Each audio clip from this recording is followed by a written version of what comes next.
Hello everyone, my name is Olumide. And my name is Christy, and welcome to the short form of the Big Empty Purse podcast. Full episodes are available on Spotify, Apple Podcasts, Amazon Music, and Google Podcasts, or wherever you get your podcasts.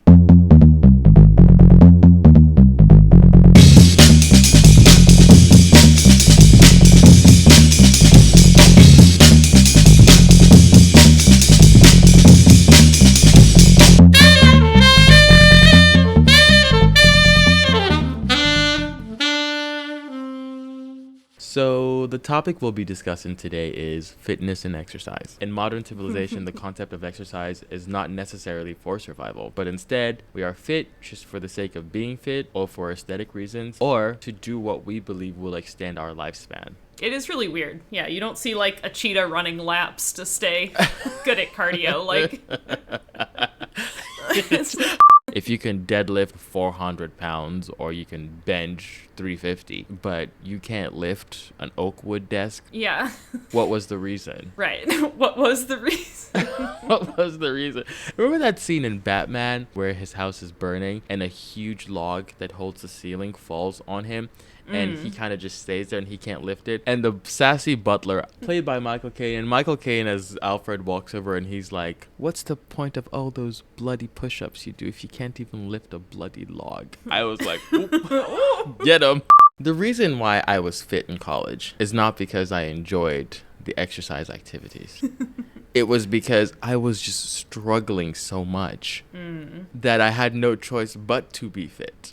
Yeah. I had to walk every place. I had to get there in record time. Yeah. And I just had to keep running from one thing to the next, to the next, to the next. Mm-hmm. So I just was fit as a result of that. Yeah. Having flashbacks trying to walk to the bus stop with arms of groceries and then struggling onto the bus with all the groceries and then still having to walk on the other end of the bus. Like, ugh.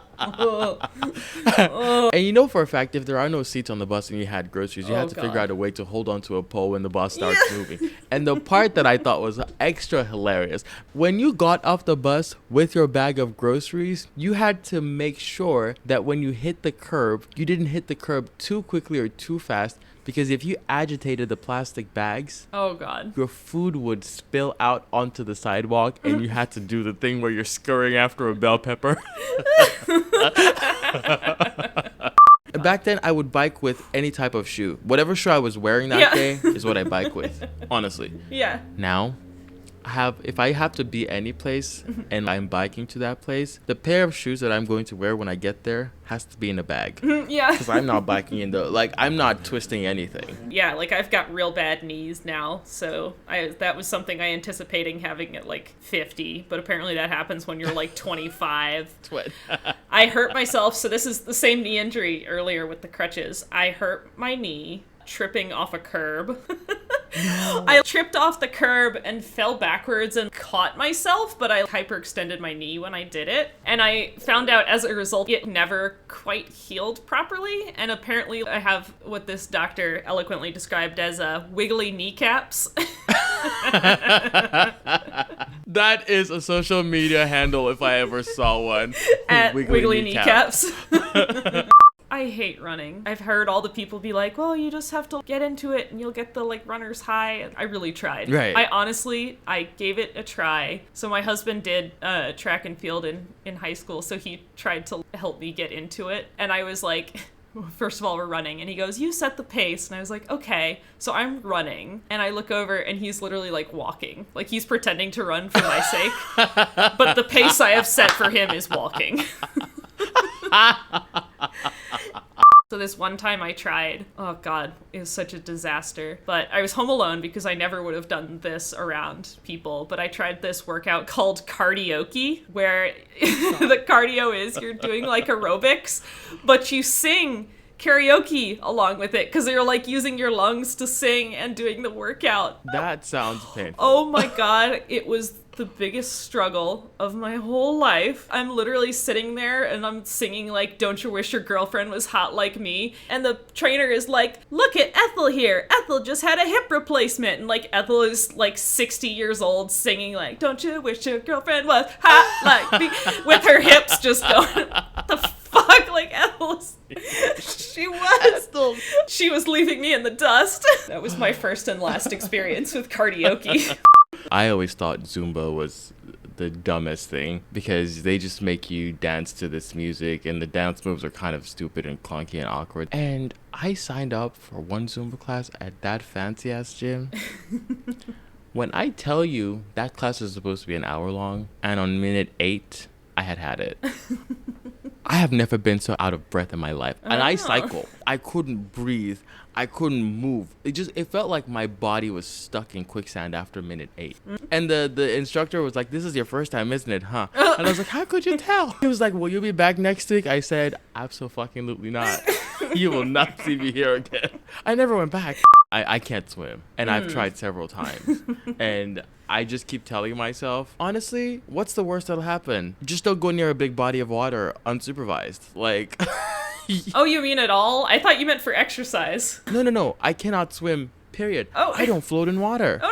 I used to have a friend who used to travel with a bag of quarters on his bike. Because cars will, like, rail you off the road. Right. Because they know they have the advantage. They're bigger. And so what he would do is he'd put a bag of quarters on the bike.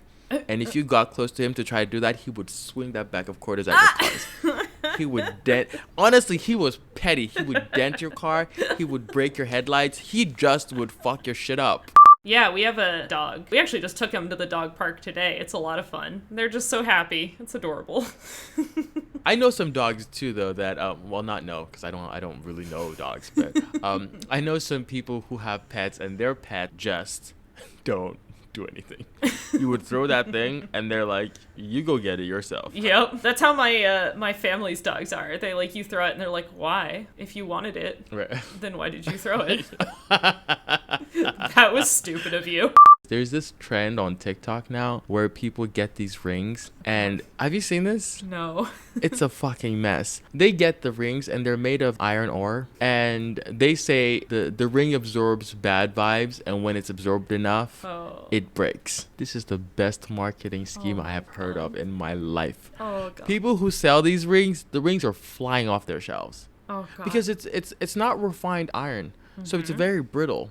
So if you smack it against anything, it cracks instantly. So they're like, oh, it absorbed all the bad vibes. Time to go back. And somebody's posting on Twitter saying, I've only had this ring for half a day. I can't believe I had that much bad vibes because it broke almost half.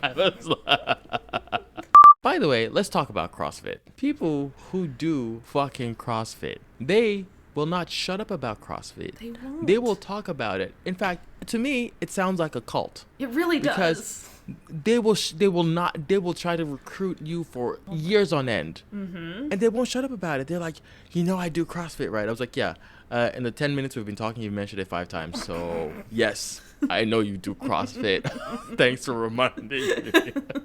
Oh yeah, so what do you think of people who post about their, hashtag fitness journey on social media? And do you think any differently of the, because I feel like you get both types, the, weightlifting, bodybuilding type of posts, or the, weight loss posts? I fucking hate those people. Your fitness journey is your fitness journey, and I love that for you. I really do. But that self-congratulating nonsense, you could bench press the biggest thing on the planet. It does not affect my life one bit. So I don't care to see that. And the other thing is, there are also people who do the thing where they post the before and after photos. I hate them even more. If you had a weightless journey that was 9 years ago where you dropped 100 pounds, I don't think every single Thursday when you do a flashback Thursday, be like, guys, did you forget 9 years ago that I used to be 100 pounds heavier? And every single Friday they post that fucking photo. And I'm like, this should not be your personality now. I asked somebody one time, I was like, what's the quickest way to lose 10 pounds? And that motherfucker said, just chop off your head. I was like, you shut the fuck up. You shut the fuck up. And on that note, we can end this fucking episode. Thank you for joining us for another episode. You can find us on Twitter and Instagram at bigemptypurse. Tweet us, message us about your hashtag fitness journey. Just kidding, don't do that.